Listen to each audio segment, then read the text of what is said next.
Hello, welcome to another episode of Jim's Allotment Garden.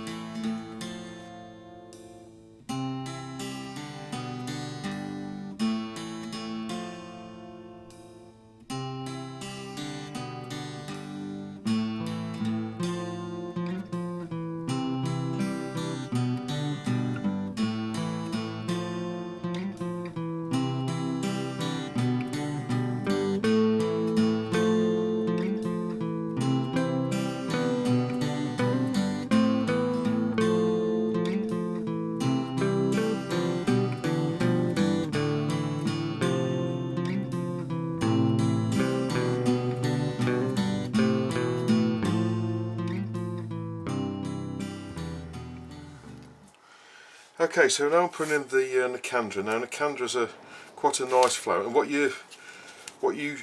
should happen is you plant it one year, it grows as a plant, and then it comes back the following year, grows back the following year. That's when you get the flowers. But I can just show you. This is what these are some plants that I grew last year, and these are these are the little seed pods on the end. So all I've done is I've just kept these to keep the seed. Now they're very much like sort of Cape gooseberry, but by looking at it. But the actual flower is the actual flower itself is like a purpley sort of colour, purpley blue colour. Now I don't know if you can see in there amongst the chaff in there. Hang on, just get that out of the way. Those are the seed, and they're sort of little flat seeds. Now you don't need many of these. These are pretty good germinators. What I'm going to do is, I'm not short of seed, as you can see. So all you have to do is get the seed pod off, and then sort of break it up in your hand. And what you'll find is, obviously you need to discard the sort of outer bit. Those are the seeds in there. Now you need to get out the sort of little bits of seed pod, but those are the actual seeds in there now. So I'm sowing these on top of the compost. Now, to be honest with you, you could quite possibly get away with not covering these seeds, but I always like to put at least a little bit down on there.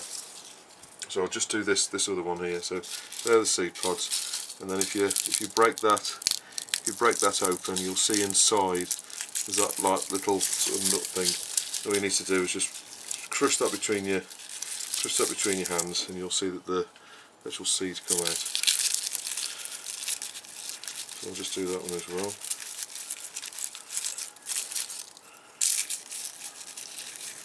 So there are all the seeds there, look. And this is one of them plants that you only really need to buy the seeds once, because you can save your own seed from it. Now, don't worry if you've got some of the seed pod in there. That's not really going to cause any damage to anything. So just sprinkle them on, and I don't know. I guess there's possibly 100 seeds in each of those. Just for luck, I'll just break up one more. Now these seeds are quite dark, and those were quite pale. So I don't know if there's a slight difference in colour, but they're the last few seeds. So I'm just going to sprinkle them on. So this is sort of by rights of sort of biennial, if you like. So it should grow one year and then flower the next. But these actually flowered last year. Okay, so they're all sort of covered over. Now I've put about probably 2 or 3 millimetres, sort of 1/8 of an inch of compost just on the top of them. All you need to do now is just give them a little bit of, just a little teeny bit of water. That'll be more than enough, just to get them going. And then I'll just keep them. I'm not going to cover them with glass or anything because it's warm enough. Obviously label them up so we know what they are. And then as they grow, I'll prick them out and put them into larger pots. But for now, I'll put them up a quiet corner up in the greenhouse, and just keep them moist for the next few weeks until they've germinated.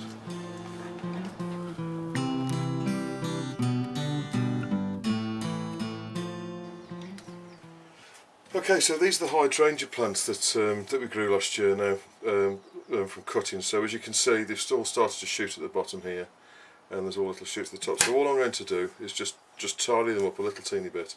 There's no need for them to be potted up, because they're going to go out into the open ground as soon as the weather gets good enough. But all I'm doing is just trimming off any of the dead bits like that, and I'm trying to keep it as sort of shapely as possible. So anything that's dead, take it out. And if there's a shoot like there is on here, I've just left that in. And obviously there's a few weeds that have grown in the bottom. All I'm going to do is just very carefully pull the weeds out. Now the reason I'm being quite careful is at the bottom, this same cutting is thrown out a little shoot, which is quite typical of the hydrangeas. As you can see there's a little shoot coming out the bottom. So likewise this one in exactly the same way, that's also thrown a small shoot out from the bottom in there. So all I'm going to do is just very carefully pull out the weeds and get out as much as I can without disturbing the roots of the hydrangea too much. Now this one isn't quite as big as the other. I've got about half a dozen of these, so I'm just going to pull out the roots. There's no need to do anything other than just cut off the dead like that. You could potentially take that down to there, but I thought I'd leave that on. Obviously these bits are dead, these sort of dead branches here. I'm just going to chop them off like that, and then I'll leave it to it. So I'm just going to keep these in the greenhouse for the next couple of weeks, and then I'll just leave them up the corner, and then as soon as the weather starts to warm up a little bit, I'm going to plant these. I'm going to harden them off and then plant them out into the open ground.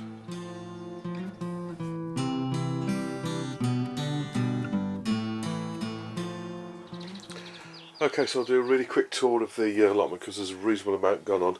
But starting in the greenhouse, as you can see, we've got a reasonable sweep in the temperatures over the past. Well, this is 48 hours, so it's gone up to 42 degrees centigrade in the greenhouse, and it's gone down to minus 0.3. So if I just go over to Fahrenheit, as you can see, that's 107.8, which is pretty hot, down to 31.5 degrees. So as you can see, over the past couple of days we've had sort of quite a temperature sweep in the greenhouse, but things are going on really well. There are the hydrangea bushes that we trimmed last week. They're really starting to come on. These are the hollyhocks. Now what I have noticed is I'm getting a bit of slug damage on these, so what I will be doing after I finish the video is putting a few slug pellets around these. I've had a look around, I've not found any slugs in the greenhouse, but they're clearly here because they're causing a bit of damage. But I've pulled all there's a few weeds around them, so I've just cleaned those up a bit, and I'll sort of tidy those up a little bit further. I'll put a bit more compost in them, and I'll just put some slug pellets on just to protect them a little bit. The grapevine is doing really well. It's coming on great guns. As you can see, the leaves are really coming out now, really shooting. So what I do need to do is trim this down a little bit. I need to start trimming. That's the end one there, so I'm going to allow that to grow on. This is the second one here. As you can see, I've got, I think that's possibly the last shoot, unless this one here decides to go here. So what I might do is cut off this last bit here and let that one grow on until it gets to the end. So that's the grapevine. Down here we've got I've had a bit of a tidy up. I've brought some more of these metal trays into this greenhouse, just so I can use this as a sort of workbench. It's exactly the same as the ones I've got there, but nothing's come through as of yet with regard to the sweet peas that you saw me putting in last week. They've not come through, but if you see the calendulas, you can see that they're really coming through. There's quite a few of them popped through. They've actually come through today, believe it or not. So out of the 3 trays of calendulas, those have all come through. But calendulas grow like weeds in my garden anyway, so I expected those to grow. The leeks there, the first lot that went in, I think 2 weeks ago. These are the ones that went in last week. No signs of those yet, but there's time yet. There's more than enough time. The one thing I've noticed with the lavender plant is I think it's had a little bit of frost damage on there, but I think that was due to when we had a cold snap last week. These are the plants that we grew last year. These are the verbena. So these will be going out very shortly. So I'll just wait for the last frost. I just need to chop that bit off the top there, and then they'll all nicely bush out for this year. So that's the greenhouse anyway. These are just the other lavender and the rosemary. There's the rosemary there. So I'll be putting them out in the garden as well this year. Those are the 3-year-old alpine strawberries which are still going strong, so for an annual they're not doing badly at all. That's the greenhouse, just coming outside so that you can see what's going on here. We've had a bit of a tidy up around here. That's the comfrey, coming through really well. Hollyhocks at the back, these are the new ones here, the black ones. That one there and that one there. These are the old white ones. That's the lemon balm coming through there, another hollyhock. The mint at the front here is just starting, you can see here, it's just starting to come through. So that's doing alright. Over here we've got the oregano, or the oregano, however you pronounce it, at the front here. That's the thyme we put in, so that's again, it's getting a good start there. And there's the sage as well that I put in. I've been giving them a little bit of water, so it seems that we've had a couple of dry spells, but obviously it has rained recently, so I'm not giving them any water. But this is the other mint, as you can see, that's coming through kind of all over. The rosemary's in flower at the moment, so that's looking quite nice. Second rosemary bush here, what I need to do is tie that in a little bit. And that's the other oregano plant there. And down here, I've got this hollow here because there's a mint plant down there, or lemon balm, it's just coming through. So I didn't want to kind of swamp that too much. I've had a bit of a tidy up around here, cleaned all the paths off. I need to sort this bit out. That's where the ocker's going to go in there, rather than growing carrots in there this year. What I'm going to do is dig all that out and put loads of muck and stuff in there and get that all nice, and then all the ocker is going to go in this border here. This is the other, sorry, this is the asparagus here. There's a couple of weeds coming through, even though there's a dandelion coming through there I need to get out, one at the corner, but that's all coming on strong. I've not noticed any growth from the second grapevine. I was hoping that that would shoot or do something, but that's looking pretty dead at the moment. But fingers crossed this time yet, that may well shoot. If not, I'm going to dig that out and put a fresh one in there. But that's the asparagus bed with the chicken muck and the bits and bobs on. That's the other comfrey plants there. They're just coming through. They did start to come through, but the frost that we had kind of nipped them off, so that's why I put a bit of wood chip on top just to protect them. Now the raspberries, I'm just halfway through those. I've cut all of the old ones out and cut these ones down to just about 9 inches off the top, so you can see they're nice and tidy. I just need to tie them in now, so I just need to cut off all the old string and then get some nice fresh string and tie them all in, so they're all nice and tight. And what I will do then is just weed the bottom, pull out any other old twigs and stuff like that, and then I'll put some mulch along the bottom, some chicken muck. Right, this part has all been rotivated. I've rotivated all the muck in and all the rest of it. That's the strawberry cages over there that I've just moved out of the way because I'm sorting out the strawberries at the moment. And the trees are starting to shoot in the jossberry bushes. As you can see, they're doing really well. I'm going to start trimming those down, so that may well be in this video, but I'm going to trim all the espalier trees and the jossberry bushes, all being well this weekend, so that should be in the video. The tunnel's all nicely in place now. I showed this on the last video, I know, but not a lot's happened with this. But there's been a few comments about the door, which I've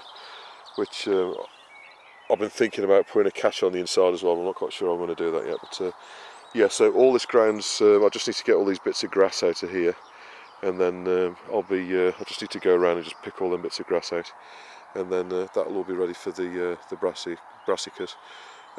So this is pretty much finished now. I just need to sow that one corner up there, and then we're done in here. So that's the first tunnel. Right, the second tunnel has moved. So the second tunnel was here, and what I've done is I've moved it from here and put it down the bottom end there. I'll show you in a moment. And what I've done here is I've dug all the ground over. I've gone over it with the rotavator a couple of times, got all that nice and loose. There's still a bit of the kale left over, but it is running to seed now, but we're trying to eat as much of that as possible. Obviously the chickens are having a bit of that as well. The purple sprouting broccoli's coming on, but I've lost quite a few plants, and it's down to them rotting off at the bottom. I'm not quite sure what it is. I don't think it's clubroot, but they seem to be rotting off at the bottom, so I'm going to have a look into my my books to see what I can work out what's going on with them. But I have seen it before in the past, but nowhere near as badly as this. But I've lost probably about 25% of the plants, about a quarter of the plants have been sort of lost due to it, so I'm not quite sure why. Right, the rattling of the way through the last of the parsnips, and then I'll be able to get all this dug over. So here we're going to have the I think some more potatoes there, and then here we're going to have the onions, or I'm going to put the onions there and some more potatoes here. I'm not quite sure which way around to do it yet, but as I've not had potatoes here for a while, I may well put the potatoes here just to break the ground up a bit. Moving on, the rhubarb's doing really well. As you can see, it's all coming out, you know, just the difference from the last tour video that I did just over in the last week or so. It's really bursting through now. Obviously I've put down on here probably about 6 to 9 inches of chicken muck, and there's some wood chip on the top as well, so it's fought its way through there, and as you can see, it's all coming up, so we're going to have lots of rhubarb again. So what I've done here is, I'd already dug it over. What I've done is I've re-rotivated the ground and levelled it all off. I've moved the tunnel down and put some pegs on the corners. I've run some more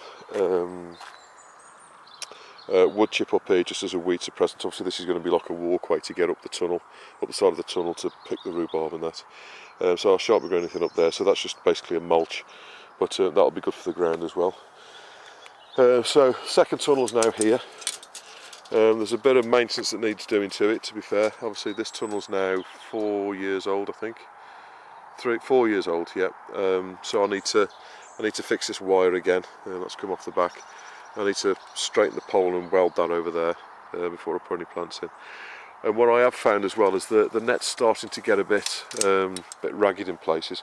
Obviously there's this hole here which I'm going to stitch up, but just going up the side here, there's these little holes that have sort of worn their way through in the last 4 years. So I'm just going to get some nylon thread and I'm just going to stitch all these up in the next few days. Now along the front here, there's going to be the usual calendulas and some sunflowers along there as well, so that's what's going to be coming up this sort of front end here. So I'm just getting ready to do all of that.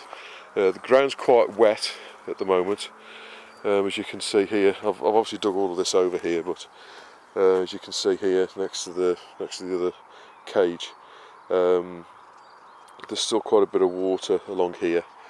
And if we go up the field, basically the water's all over. I didn't show you down here, but if we look over the other side, you can see here the sheer amount of water that we've had, and that was just one downpour during the week. I think it was it Monday evening or Sunday evening? Sunday evening we had a load of rain, and it's as you can see, it's the ground's that full of water. You know, it's that sodden that it's just not soaking away at all at the moment. But so yeah, we've got quite a bit of water at the minute, so it's going to be a struggle to plant stuff at the moment, but we've still got time yet.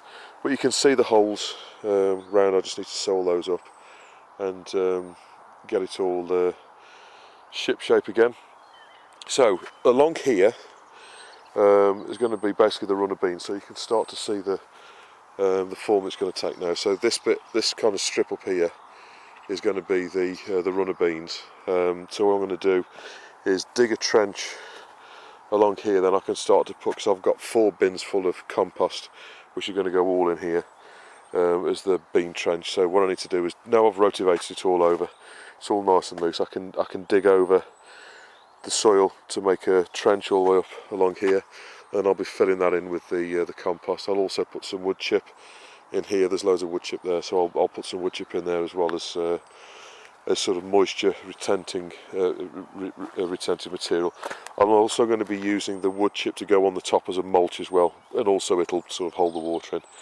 So yeah, so the beans are going to go along here. Obviously we're going to have potatoes, onions, parsnips and stuff here again, and then somewhere around here the runner beans are going to end. So there's going to be that many runner beans, and then possibly on the back of this tunnel here I'm going to grow some of the French more like French beans. They're actually full, you know, they're 8 foot high beans again, but they're the long, thinner sort of round beans, you know, round as in like your finger round, rather than flat like runner beans.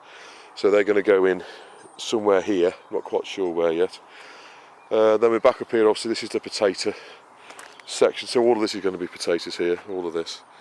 And then moving up here, you can just see the raspberries. It's made a massive difference taking all that out.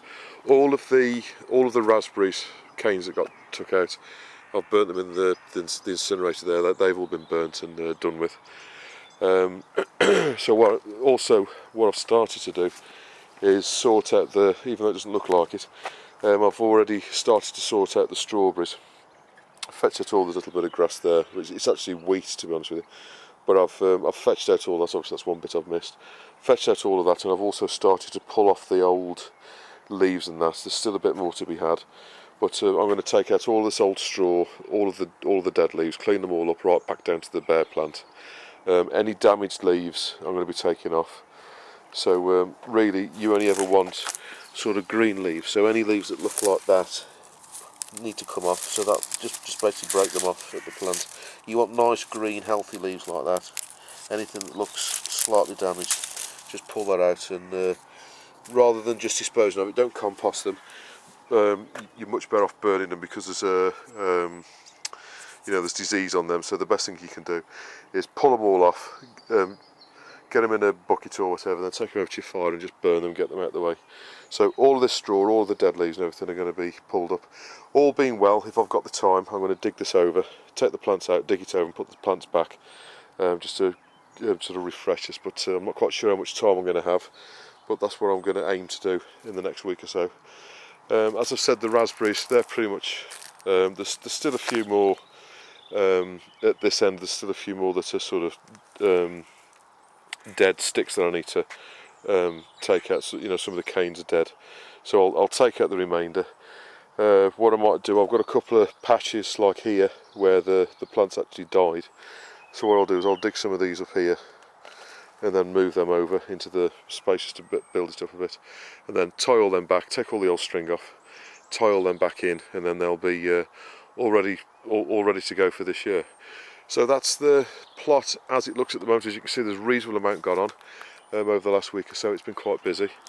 I do need to go around. Obviously I've rotivated all of this all over and all the way down to the bottom, but there's still a few kind of weeds and that around the edge. What I need to do now is get the spade and dig in and sort of dig it back like it's been done on this side here. Dig like a trench all the way down, and as I'm doing that, take all these weeds out, just to weed the edges. So all of the sort of the middle part is all nicely dug over, and that got loads of chicken muck in there ready for the potatoes to go in. But as I say, you know, I just need to get these weeds out around the edges, and up these raspberries. Then we're pretty much in a ship-shape condition. So that's what the plot looks like. That's a really quick tour, and that's what the plot looks like on the 31st of March.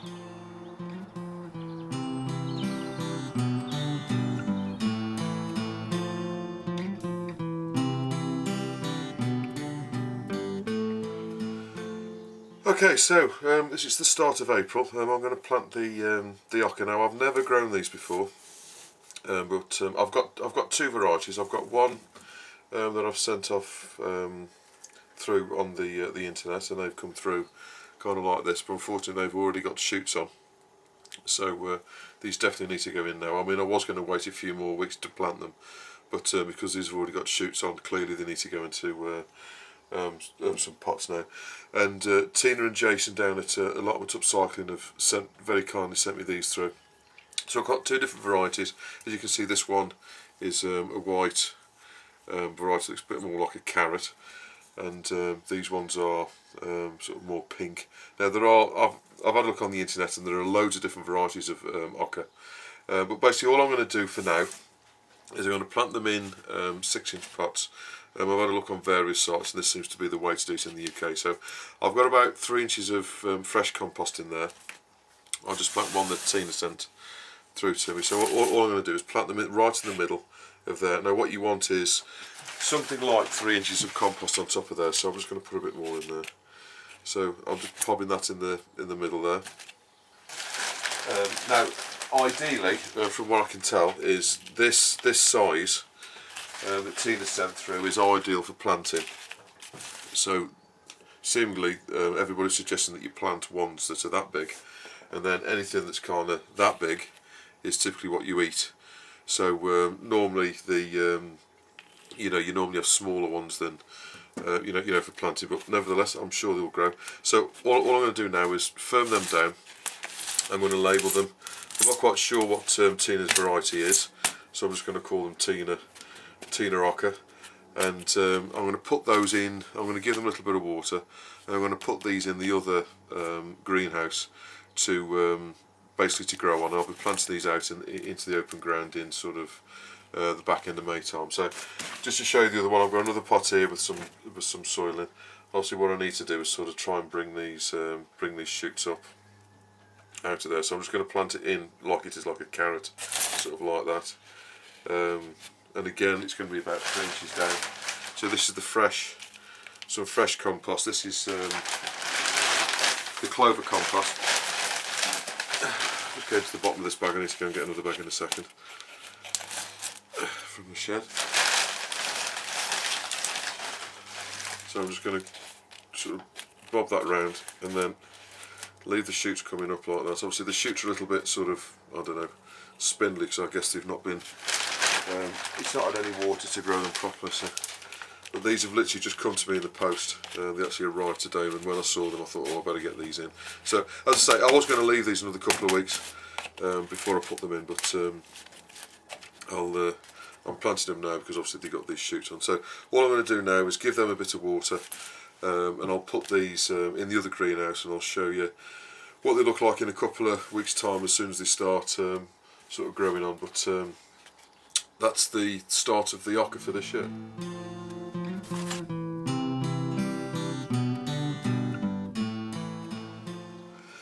Okay, so I'm just finishing off the last few sweet peas now.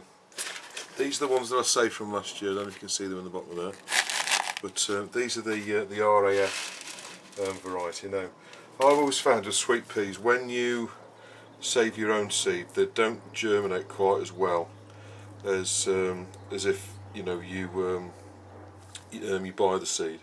Obviously, dependent on the year, but I find that when you're drying them, you can get a number of them that just, I don't know, get a bit of fungus on or sort of whatever. And obviously, you can try to be as clean as you possibly can be when you're saving them, but there are always going to be some that don't, don't germinate. So what I would suggest, like I'm doing here, is in each of the cells, rather than put in sort of 2 or 3 seeds, I suggest you put more like sort of 4, 5, 6 seeds. You plant them in exactly the same way. Obviously, what you want to do is plant them so they're about sort of, I don't know, about ½ an inch or so deep.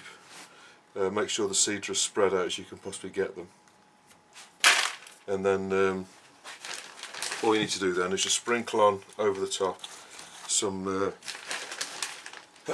some compost. Now, you don't need to be overly accurate with this, but what you do need to make sure of is all the seeds are not kind of sitting in air pockets. So what you want to do is get some more compost on and then give them a good sort of firm down like that. And I always do it that way, and then turn the whole thing around and then do it the other way, so you know that they're all nice and firm. Again, as in with the rest of the seeds, always use tap water, trying to keep as clean as you possibly can do. Obviously all of the trays have been washed, so they're nice and clean. Always wash them in either soapy water or maybe a little bit of J's fluid if you're reusing the trays. Now, obviously label them up, just put them up on the side in the greenhouse, and then these should be germinating in a sort of couple of weeks' time. So I'll show you how these get on as soon as they come up. So I hope this episode was of some use to you. Please don't hesitate to put any comments or questions you've got below, and I'll always get back to you. And I'll see you on the next episode of Jim's Allotment Garden.